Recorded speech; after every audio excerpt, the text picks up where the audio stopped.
நிலைக்கு நானும் ஒரு காரணமாகிவிட்டேனே, என்ன செய்வேன்? ஐயனே, நான் ஒரு யோசனை சொல்லட்டுமா? சொல் நங்காய், நீ சொல்லும் யோசனையால் நம் குழந்தைகள் பசி நீங்கட்டும். கொல்லிமலை அரசர் வல்விலோரிய சென்று கண்டு வாருங்கள், வாருங்கள் அள்ளி கொடுக்கும் வள்ளல் என்று எல்லாரும் கூறினார்களே. ஆம், நானும் கேள்விப்பட்டுள்ளேன். வீரத்திலும் கொடைத்திறத்திலும் சிறந்தவர். இப்பொழுதே செல்கிறேன். சென்று வாருங்கள். தாங்கள் வரும் வழி நோக்கி எங்கள் வீடெல்லாம் பார்த்திருப்போம். வாலியமல்லா, இசைப்பாணர் ஒருவர் உங்களுக்கான வாயிலில் காத்திருக்கிறார். தடுக்காதீர், அவரை விரைந்தே உள்ளே அனுப்புக. கொல்லிமலை கொற்றவா, கொடைத்திறத்தின் கோமகனே, நீவீர் வாழ்க, உமது படை வாழ்க. தரணி எங்கும் தமிழிசையின் புகழ் பரப்பும் பாணரே வருக.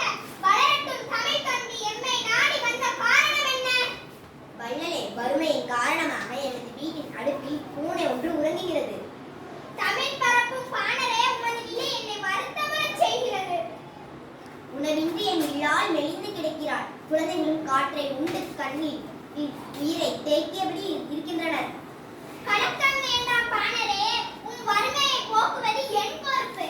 மரம் வளர்த்து எல்லாருக்கும் பயன் தருவது போல என் துயர் துடைத்து உதவுங்கள். அப்படியே ஆகட்டும். அமைச்சரே வாருங்கள், இப்பாணரின் குடும்பம் பல தலைமுறைகள் வாழ வழி செய்திடுங்கள். அப்படியே அரசே, தங்கள் ஆணைப்படி செய்கின்றேன். பொற்காசுகளை அள்ளித்தர அணி மணிகள் களிறுகளும் அனுப்பிடுக. பற்பல பரிசுகளை பேழைகளில் நிரப்பி அனுப்பிடுக. தங்கள் ஆணைப்படி அனைத்தையும் அனுப்பி வைக்கிறேன் அரசே.